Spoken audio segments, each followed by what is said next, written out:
Hello beautiful people, welcome back to my channel. This is Bamari. Let me take you through the sewing process of this stylish design on Judify Space. It's a t-shirt with drawstrings at the front. I added ropes to the sleeve.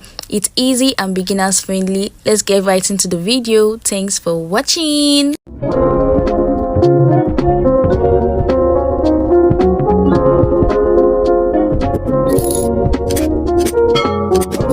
Hello beautiful people, so to cut the t-shirt we're going to cut two fabric, and that will be for the front parts. So to know the width of the fabric we need, I'll be using my hip measurement. My hip is 40 divided by 4 is 10. Then I'll be adding 3 inches for our button allowance, so 10 plus 3 making 13. Then after that I'll be adding 1 inch for ease and 1 inch for sewing allowance. That makes it 15. So we just need about 15 inches for the width of our t-shirt. So we need a width of 15 inches and a shirt length. I'll be using a shirt length of 26 inches. So I'll be adding 1 inch to the shirt length, making 27 inches. This 1 inch down will be for our hemming allowance. I went ahead to cut 2 pieces of this measurement, and this is for the front part. And for the back part, I'll be using the same length as the front part, which is 27 inches, and I'll be using a width of 12 inches minus the button allowance, which is 3 inches. You know, the back part is on fold. It's only the front part that has extra 3 inches allowance for the button allowance. There are different methods of cutting a female shirt, but this is the simplest method of cutting a female shirt. So I'll just go ahead to cut the edges so it can align with each other. I'm using a Jonkoso fabric, so it is very slippery in the hand. For the neckline of the shirt, I'll be using 3 inches width and 1 inch depth for the back, and 3 inches width and 3 inches depth for the front. I'll just go ahead to chalk it out. You can see 1 inch for the back and 3 inch for the front. My shoulder is 16 divided by 2 is 8. I'll go ahead to mark 8 down. Then I'll be coming down by half an inch for my shoulder slope. Then I'll also rule that out. After which I'll go ahead to mark my armhole, which is 8, and roll it. So I'll divide my armhole, which is 8, into 2, that is 4. I'll be coming in at that 4 by 0.5 inches. Then I'll just go ahead to rule it and curve it in. The one I curved in will be for the front armhole, and the one that I didn't curve in will be for the back armhole. So now I'll just go ahead to take my body measurements. My bust is 36 divided by 4 is 9. So I'll be adding 1 inch for ease and 1 inch for sewing allowance, making 11. So I'll just go ahead to mark that out. You can add extra ease to it if you want it to be very free. From the bust, I'll be coming down by 8 inches to take my waist measurement. My waist is 31. 31 divided by 4 is 7.75 plus 1 inch for ease and 1 inch for sewing allowance. That's 9.75. So I'll just go ahead to mark that out.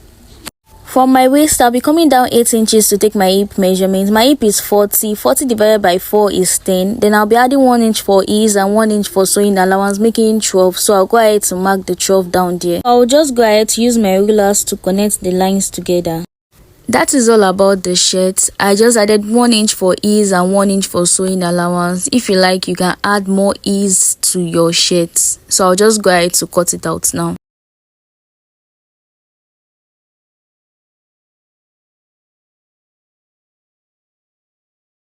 That is it for the back, so I'll just go ahead to take it aside. Then I will recurve the front neckline properly and cut it out. After cutting the neckline of the front, I'll be coming in a bit by 0.5 for the front armhole. I'll curve it, then I'll cut it out. So this is the front of the shirt. You can see the 3 inches for the button allowance, and this is the back of the shirt. So that's just it about. So this is the back of our shirt.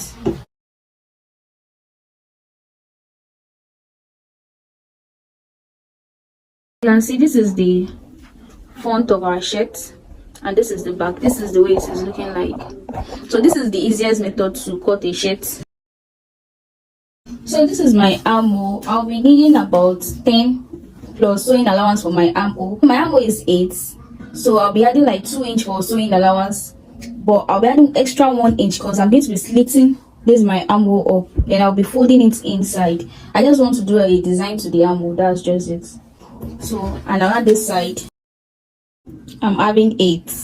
So I'll just go ahead to slit it open now. This is my sleeve. I have two sleeves and I've divided my sleeves into two. Same thing as the other side also. The first thing I did was to join the shoulders of the t-shirt. I went ahead to join the two shoulders, then I ironed the button allowance I left, the 3 inches button allowance I left. I went ahead to iron it. I did the same thing for the other side also. I also went ahead to make ropes. I went ahead to make 2 ropes of what, 20 inches. You can see this is around 20 or 21 inches. One end of the rope is closed so that your work can be neat, while the other end is open. So the next thing for me to do is that at the left side of my shirt, this is the right and this is the left. At the left side of my chest, I'm going to take one of the rope. The side that it is opened, I'll be attaching the rope to my waist area. My waist area is 16. You can see from my shoulder to my waist is 16. So I'll be adding one rope to my waist area here. I'll go ahead to pin it down. You can see I went ahead to pin one of the rope to the waist area at the left. I'll go ahead to shape the sides of my shirt. That's the next thing. You know, I've joined the shoulder part and I've also ironed this pocket part, but I've not sewn it. So the next thing for me, I want to shape the side of my shirt. I left that 1 inch sewing allowance to it, so I'll just go ahead to shape it at the side and the other side. For me to shape it, I'll be turning it right side facing right side like this.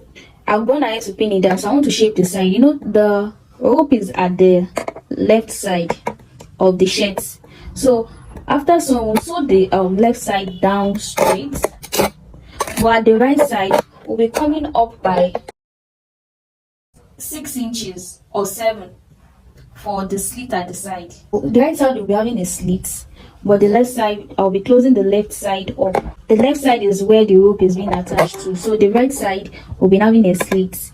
The slit will be at 7 inches upward at the side of the shirt. So the right side will have a slit, but the left side will not have a slit. So I'll just go ahead to shape it and show you how it looks like. So I've gone ahead to sew the sides of the shirt. So you can see how it is looking. This is the side, the left side where the rope, we attach the rope to, and this is the right side where we open the slits by 7 inches, which would later be hemming. This is the slits at the side. So the next thing for us to do is, at this side, you know, we folded our button. We have no business with the left side of the button. The only thing we'll just do is we'll just stitch on it straight to form our button O. We'll stitch on it straight. That's what we'll just do for the left side. We'll stitch on the left side straight. But for the right side, we'll take the other rope we made. This is the rope we made, that one side is closed and the other side is opened for neatness. We'll take it then at the same waist area where this is attached to, at the same waist area, which is 16 for my shirts. I'll place it there. I'll be stitching it to the this button side. I'll stitch it to it straight like this. After stitching it, then I'll be placing it in between it like this. I won't stitch on it though, then I'll just stitch on it straight like this. So you can see now I've gone ahead to stitch this other side, which is the left side that we have nothing to do with it. Then this right side, inside this rope, like I said, we'll be attaching to it. At the waist area, I went ahead to stitch it. You can see I went ahead to stitch it to this part. So I'll be folding it like this, placing it inside, then I'll be stitching on it straight. Make sure you don't stitch on the rope. Don't stitch on the rope, just ensure that you just stitch on the edges here straight down. So I'll do that and show you how it looks like. Now that I'm done stitching it, you can see it is already giving us the drawstring effect we want. So you just pull it, then you'll be tying it to the other side at the left. So the next thing for me to do is I'll just go ahead to hem this slit here, and I'll hem the down part. So you know, when I actually made this thing, I did not hem it. So before you actually stitch this right side, ensure that you hem this down part. You can see, you know, once you already stitch it, you won't be able to hem it because you know there's a rope passing through it. So before you stitch this button space here, ensure that you fold it, you hem it. So I've gone ahead to hem it, and I've glued it with hemming glue. So I've did the same thing for all the other sides of the shirts also. I've also went ahead to hem the sides of the shirts. You can see this, the side that has slit, I've gone ahead to hem it. So this is the way it is looking like now. So don't forget to hem it before you stitch the right side so that it can look this neat. The next thing for us to do is to attach our collar to our shirt. So attach our collar to our shirt, then I'm going to measure around my collar.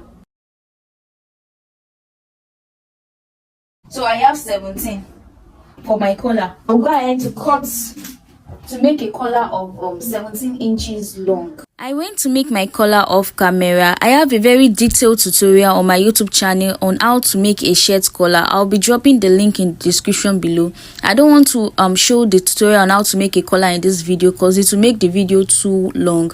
Please do well to watch the tutorial. It is very explanatory and easy to understand.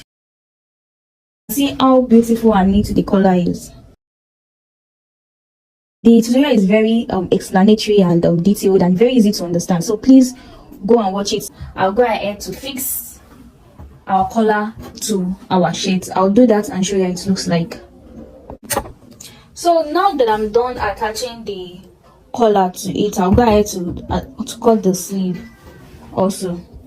I'll go ahead to make the sleeve and attach the sleeve to it. This is our sleeve that I cut. And now I slitted our sleeve into two.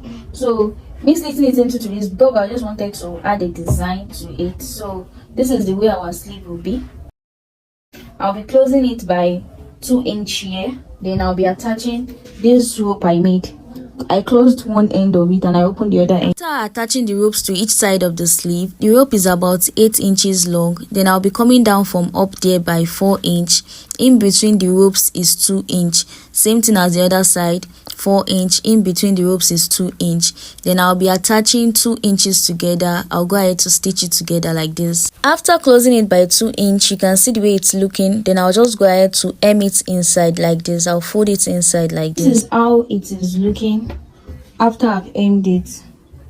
You can see the inside. I just took it inside and hemmed it with the stripe. You can see the inside, see the outside.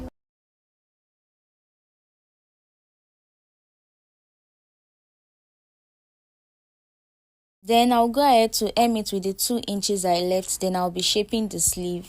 So now that I'm done with the two sleeves, you know, I said I went ahead to hem the downside after turning the tape. After hemming the sides, I went ahead to hem the downside with 2 inch. Did the same thing for the other sleeve also. You can see how it is. So this is the rope design that is at the center. So this is for a short sleeve. So same thing as this other side also. This is how beautiful the sleeve came out to be. Would you be trying this sleeve design out with ropes? Then the last thing for us to do is to attach it to our t-shirt and attach our buttons, and we are done with our shirts. This is how beautiful and neat the t-shirt is. You just draw the rope and you tie it at the left side. You can also see the color of the shirt, how neat it is. Please watch the tutorial on how to make a good shirt collar on my YouTube channel, and also the sleeves. The sleeves came out beautiful. Thanks for watching to the end. Please like, subscribe, comment and share. See you in my next video. Thanks for watching. Bye.